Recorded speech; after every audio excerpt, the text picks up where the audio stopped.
Ask the club time. We ask you for your questions. You send them in. I ask them to the panel. It's as simple as that. Let's get started. One, Chris Pajak, don't know who he might be, Mr. Blood Red, says, what does Robbie think of this? Now, we'll put it up on the screen, but I'll show it to you. Have you seen this picture? Yeah, I heard about that, yeah. Yeah, Jack Wilshere was a big fan of this. I don't know if anyone else was aware of this incident. Now, Robbie, can you tell me what this is here? That looks like the Man United. That is the Man United Trinity statue, yes. Pointing up at the Arsenal badge, Jack Wilshere was a big fan of this. What do you think? Jack Wilshere needs to basically get off social media? I think Jack Wilshere needs to do his social media himself and not... Because a lot of these footballers, they get people to do social media for them. And that's obviously some little student or whatever who's done Jack Wilshere's Twitter and has done that and probably got that picture as a generic sort of thing, and it's very embarrassing for Jack. But do your own Twitter, mate, or get Arsenal Fan TV to do it for you. We'll deal with it for you. He can't help himself, can he? Like, he just seems to be. Yeah, is this a good example, do you reckon, Baz, of just footballers just need to just bin off social media? Just go back to being unobtainable. Yeah, but that's it. Get yourself out of trouble. We've got Lescott, we've now got Wilshere, you've got... He didn't tweet his card, did he? I mean, come on. Well, just get Robbie to do your social media for you. To be fair, what social media exists, particularly football social media, for fans to make other fans and players look like absolute knobheads. Someone's manager's account or some chancer has sent it to him going, Jack, get on this, how great this, and he's gone, it's an Arsenal picture and I like the words, go ahead, sounds, we'll have a bit of that. And that is the problem, as you know. There's a lot of footballers who, I'd say majority of them, they don't run their accounts, people run those accounts for them. And I think that's a prime example. Yeah. What's funny is I know that Joey Barton does run his, but I also know that a lot of the people he has fights with don't. And people literally manage certain social media accounts of big ex-players and players who pick a fight with Joey Barton because it's a good laugh. So there you go. Okay, next question. Actually, I'll just briefly touch upon it. Tom Simpson, Sydney _MUFC said, should Jolie Lescott be banned from social media and speaking in general? The answer to that question is yes. Definitely. Yes, and we discussed that in a lot more depth on another show this week. Go and check that out. Clavs Maris Miezis says, what did the rest of you think of the LFC victory over Dortmund? I haven't heard the end of it. It was like a week ago and you're still banging on about it. It was not like a week ago. There'll be DVDs about it for the next 10 years, without doubt. Listen, it was incredible, but I got to agree with Max, man. I'm kind of getting a bit fed up of it now. You haven't actually won the Europa League yet. It was a quarter you haven't won it, wasn't it? Yeah. Right? So it was brilliant. Listen, I watched the game, fantastic. I watched the videos on Redmen TV, fantastic. I loved the whole passion of that of your fans and that. It was incredible.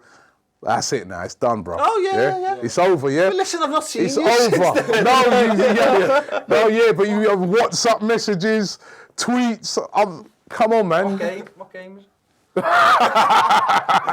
you watching Homes Under the Hammer or something? Not at 8 o'clock at night, no. That's was it good for the healing of Liverpool? It was good for the healing of Liverpool. There you go. See, I was right. Are you right? No, listen.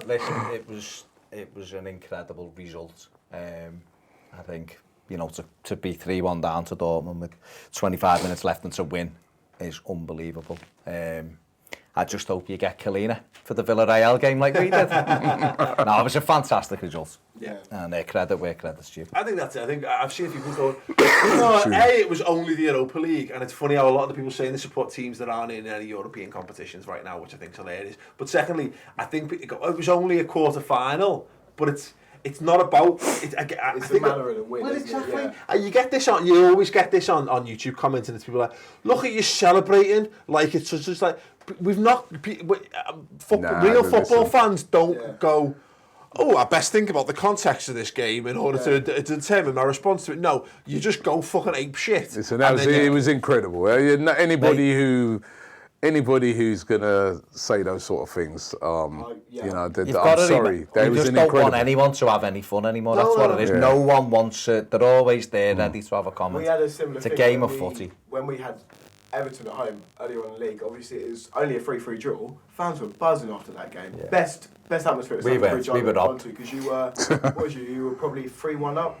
2-0 up and 3-2 up. And then Of 6 minutes injury time, and it was the 98th minute, which was offside when you scored. Scores the equaliser, goes into the Mappy yard lower. Yeah, come out, only a draw, doesn't do much for the league. But we were buzzing. A bit like when we went the last minute winner against Leicester for us, you know what I mean?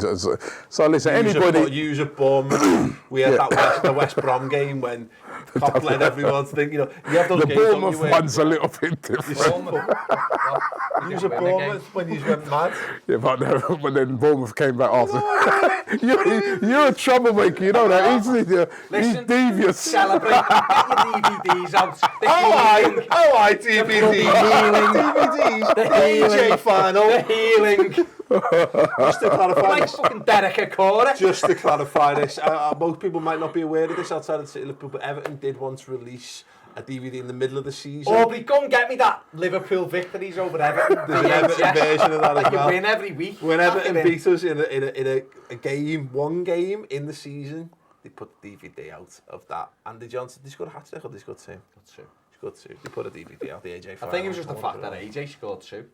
Yeah, it was the Pepe in the game, wasn't it? No. Pepe. Okay, next question comes from J Murphy, J_Mayor93.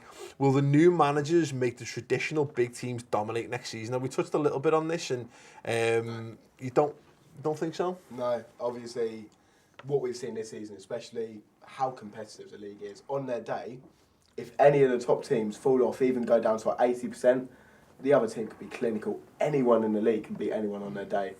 And we've seen that in the last few seasons. Obviously, you see the photos on Facebook and it'd be within sort of 15 games of the season, you get that sort of circle thing where this team has beaten them and then every team would have beaten someone at some point in the season. Yeah.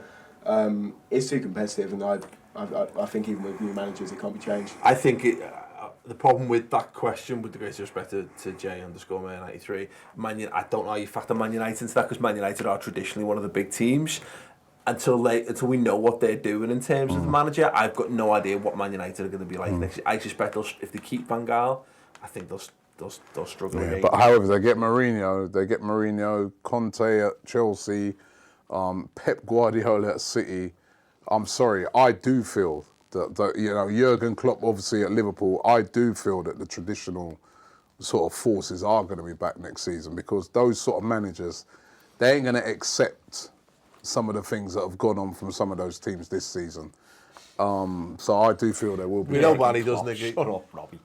I think, Well, listen, I think Pep Klopp- will. I think City. Klopp got off to will next year. hold on. Klopp's honestly, he got off to a shaky start, but even the way they did come back the other day in that game, do you think they would have come back like that if under Brendan Rodgers? We'd have been knocked out of the group stage. They wouldn't have come back like that. Obviously, you can't They wouldn't have come back like that. that, You no. can't rewrite history. Brendan Rodgers had Liverpool playing probably the best for 20 He did, years. but would you He do? was Let me brilliant. ask you this. No, answer that, exactly right. But answer that question. Roberto do you Martinez. think would they have come back? Everton playing the best football they've been playing in years. Yeah. 2 years ago. ago. Yeah, Would they have come exactly. back like that under Brendan Rodgers? I don't know. No, They wouldn't. Definitely not. You can't listen. Anyway, We I'm have not done, going to Barry. go into that. It's Pep done. Guardiola will waltz it next year. Okay, Sam. Unless Mourinho's at United. No, he'll still waltz it. Okay, great. There you go. Next question is a Cockwell and Fam. Don't know what that means. Probably means something.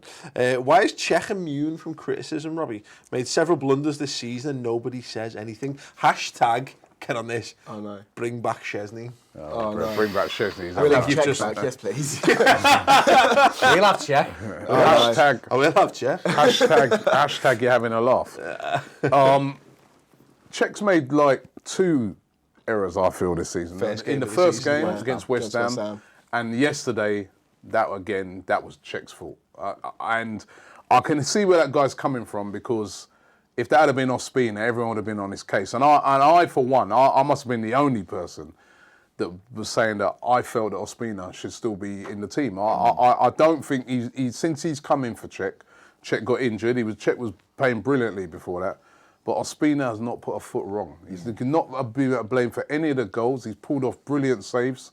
And I would have left Ospina in till the end of the season. Or at least until he did something stupid. Or at least until if he either slipped up, or maybe towards the end of the season, the last couple of games, I'd give to Czech and say, right, listen, I know you've got the Euro. So Czech's Euros literally coming fit up. and gone straight back in again. But I think, I kind of see where that guy's coming from, because yesterday, after the game, we were interviewing fans. Nobody wanted to criticise Czech.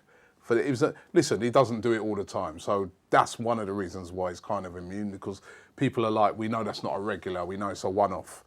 But it was his error. Yeah. Simple as that yesterday. He should have saved that. Easy save. Bring back Shes. I genuinely hope he's taking the piss. He's having a laugh with that. One of the worst goalkeepers I've ever seen in my life. I remember going to see Liverpool Arsenal in the 21s. And he'd been bombed down in the 21s at that point, and he was dreadful. Thing is about it, I kind of disagree with that. He's not a bad keeper, but he's just a guy that I feel his concentration levels. He's getting done for smoking in the dressing room. Yeah, his concentration levels. Concentrate. You know, at the end of the day, at the end of the day, he's on loan at the moment at Roma. They want him back. They've been really impressed with him. He is a decent keeper, but it's just that concentration factor with him. He'll do things in games that he doesn't have to do. He doesn't keep it simple. So is that just a quick one on that? Going into the next season, is Czech and Ospina good enough to stay there? The goalkeeper position sewn up still. I'd love for Ospina to stay, because I think he's just a perfect number 2. He's an exceptional keeper as well. Number 2 to Czech. But, I'd love it, but I kind of get the feeling that Ospina, he's that good. He can go somewhere else and be a number 1. So he might want to go. I hope he stays, because we've always had a problem in the goalkeeping position, and this season it's been a couple of mistakes, but in general that position's been solid. So okay. Sound. I missed that one actually. BJ Minoski. This is for you, Baz. With banners and now fan confrontations towards Martinez, how likely is it that the semi-final will determine his fate? We said he's probably not getting the sack after the derby. No, I don't even think. Listen, if Everton get beat at the week, you called it defining, didn't you? He's called it defining. Well, you're picking up on the defining. I am, because he said it 9 times in an interview. So he's made it all about this week. If Everton were to lose both games, then what does he do? I don't think the club will sack him till the end of the season. There's no. You said before, Max. Why would they? But the question saying there are physical demonstrations starting to creep into the games now. There's banners and all that kind of stuff.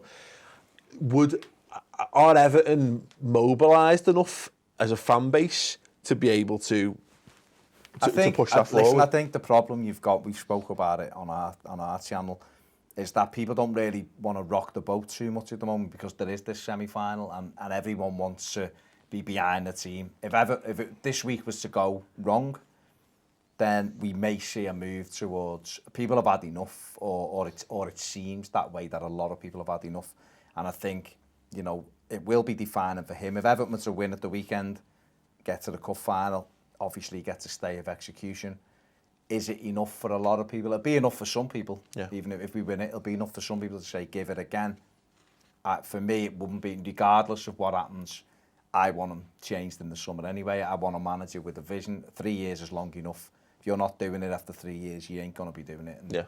But, in terms of will he lose his job before the end of the season, I don't think it will happen no matter what happens this week. I bet Robbie doesn't agree with that 3-year thing at all, but we'll move on. We haven't got time.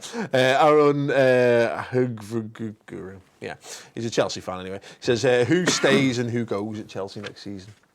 Firstly, every Chelsea fan will agree with me on this one. Haven't heard anyone that doesn't agree. JC's got to stay. 100% has to stay. We need someone that... Sorry, for those of us outside of London, that's John Terry. Yeah. John Terry has got to stay. I mean, especially with Conte coming in. Conte needs someone at the club who knows the club inside and out and can just sort of help him transition into Premier League football. Obviously, Conte hasn't ever managed outside of Italy. And I genuinely feel like someone like JC could definitely sort of cut a few months out of that transition and proper help him out. And as I said, we haven't really got tours of the training ground and all that. Yeah, he'd be sound with all that, help them settle. He knows everyone, all the players' wives. He knows all that. He can do the introductions. You need that. Yeah. And as I said, I think Hazard's got to go, to be honest with you, purely for the fact that his mentality's gone. Once players' mentality's gone, I don't think there's much that can salvage that other than the manager, but Max we'll see what happens in pre-season. If he sat down with him and was able to get a tune out of him again, there's not many. If you could guarantee that you get Definitely, and it will be sad to see him go, because obviously last season we could have got top dollar for him, top dollar. And I know if we do get rid of him this transfer window, we'll still get a decent. You're amount in that of money. crossover period now, aren't you? Where his reputation's still good enough that you're going to get a massive fee for him, but if you don't get the best out of him, all of a sudden, the thing is, starts to tail off. We spent a lot on him. We spent about 36 mil on him, from what I know. And I don't really see us getting a whole lot more than that if we are to sell him this summer. Really? I don't think we'd get much. The money, though. They love spending. I don't know if we'll get much more than 40 mil, to be honest. I don't know if it'd be higher than 50. He's still only about 23, isn't he? 22, 23? It's a tough one. It's a tough one, definitely. Yeah. I'd keep because he's only realistically had one want top season. He's only had one bad season. Do you know what I mean? It's a really sort of grey area. Yeah. On the John Terry thing, my only potential issue with that, and we've sort of seen it with Gerrard to some extent, is that the concern might be that does he have too much sway at the football club, and sometimes, it's nice just to get a clean break. I know what you mean, but we're not in a position where we can have that. If we had European football this season had a similar year to what we had last year, then we could have said goodbye and been like, we're now self-sufficient, we can go forward without you, but we've taken a huge step backwards this season, and we need someone like that just to stay on and help us get back to where we need to be. Spot on, mate. Okay, brilliant. Let us know your thoughts on any of the questions in the comments below. Subscribe to the Borset YouTube channel. Go and do it right now, and subscribe to these other excellent YouTube channels, 100% Chelsea, Toffee TV, Arsenal Fan TV, and Redmen TV is alright as well. But yeah, thanks very much. We'll be back for more Social Club next week.